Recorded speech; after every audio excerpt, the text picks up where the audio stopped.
Frontier City is Oklahoma's signature theme park, and it can be found right outside the state's capital city. It originally opened in 1958 and has gone through a turbulent history as far as ownership is concerned. At one point, it was an independent park, and that's where all the super nice Western theming comes from, but since 2018, it has been operated by Six Flags Entertainment. Many roller coasters have come and gone over the years, but today there is a small, albeit unique collection of 5 coasters. Compared to other parks in the Six Flags chain, Frontier City has quite possibly the weakest lineup, especially now that the Great Escape is getting Bobcat next season. But for the size of the park, I think it is an appropriate little lineup for what it is. I do wish they would get a new roller coaster right about now, since their last major one opened in 2008. And that's only if you consider Steel Lasso a major coaster. If you don't, it's been since 1994. I'd love to see a modern steel coaster come to the park, something like an RMC Raptor coaster, or even a ride that I'm not a huge fan of, but I'll admit it would be a good fit here, a premier ride Skyrocket 2. Or if they really wanted to hit a home run, they could give Wildcat the RMC treatment, but one can only hope. As is, they do at least have a lot of unconventional roller coasters, models you don't see every day. Usually this results in some reliability issues, which is why most coaster enthusiasts that travel a far distance to come here don't walk away with all 5 coaster credits. In June, after I had concluded a sizable Midwestern theme park trip, I had a layover in Denver and would have had to spend the day there without really doing anything. Or I could catch a flight to Oklahoma City for the day, and since there was a good deal, combined with the fact that all 5 coasters were running at Frontier City, I jumped on the opportunity to visit one of my final Six Flags parks. And it was a great time, so I'm definitely glad I made the move. In this video, I'll be ranking all 5 roller coasters at Frontier City from worst to best, so without further ado, let's get started. Number 5, Frankie's Mine Train, opened in 2019. The park's smallest roller coaster is one that you can find at many theme parks in the country, including other Six Flags parks. I've always found it weird how some of those parks won't let you ride these things unless you have a child with you, but others do. Frontier City was one of the ones that did, and it was actually a decent little ride. I didn't find it too uncomfortable for a kiddie coaster, and the theming was pretty nice. But in the end, Frankie's Mine Train is not meant for my target audience, which is why it takes the rear on this list. Number 4, Steel Lasso, opened in 2008. Vekoma has had a long history with the family invert model. They started with these horrible contraptions that some enthusiasts call hang and bangs due to the rough track work which causes riders to bang their heads around. The second iteration of the ride is what you see here at Frontier City. And then you've got the third rendition, which is even better. You see that with like Dragonflyer at Dollywood and Orkanen at Fair Up Summerland. But Steel Lasso is not a bad ride at all. Vekoma definitely learned a lot from their prototype before reinventing the model. Though it's not very big at 49 feet tall and it doesn't go very fast at just 30 miles per hour, it is glossy smooth and it's got only lap bar restraints. It's a super comfortable ride even if it isn't the most thrilling. I think it's perfect for young kids who are working their way up to the 3 biggest coasters in the park, which are all noticeably more intense. One of those is number 3, Wildcat, opened in 1991. An old park in Kansas City, Missouri called Fairyland Park opened a roller coaster called Wildcat in 1967. But when the park closed permanently in 1977, the ride needed a new home. Now I'm sure you all think you know where this is going, but what actually happened may have been a little different than you'd expect. The materials and blueprints were sent to Frontier City, but the coaster itself couldn't fit anywhere in the park, so the layout was modified significantly, and the Wildcat we have today doesn't totally resemble the Wildcat from Fairyland Park at all. I'm not sure if that's for better or for worse, but if there's one thing I know from riding this Wildcat, it is a damn mediocre ride. Not bad by any means, but it's far from being an exciting wooden roller coaster. It's got only shallow drops, so little to no airtime, and some very weird elements like this bang turn. It's possible that this was meant to be a family wooden coaster, but it just doesn't look like it would be, and even so, I've ridden some family woodies that are a heck of a lot more interesting than Wildcat. It's why I say an RMC conversion of this ride would be absolutely amazing for this park. It would give them a true standout roller coaster that could attract theme park fans from all over the world. As much as I do enjoy their current frontrunner, it's not the most impressive standout ride for a park to have.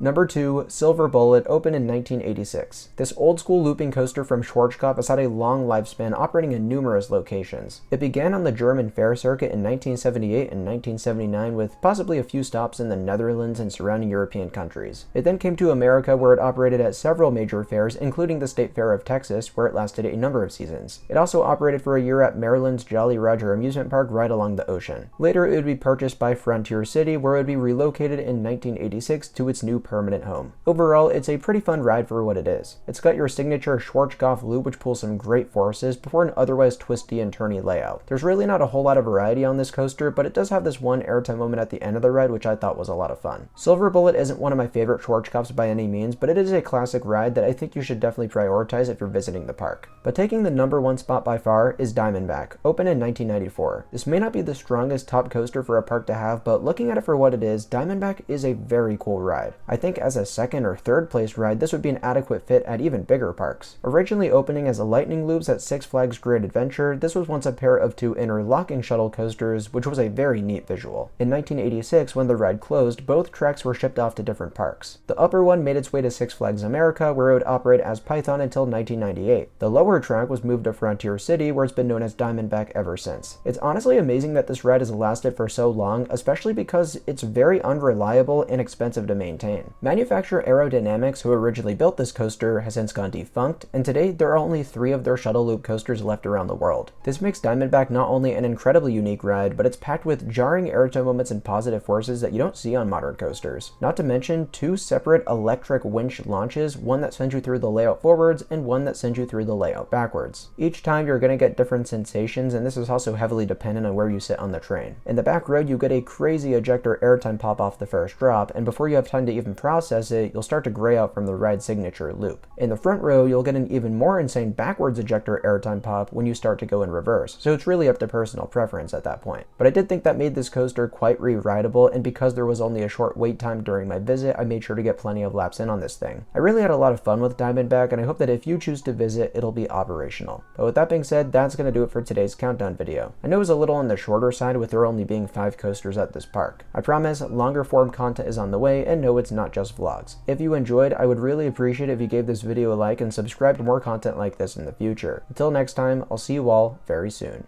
Bye guys.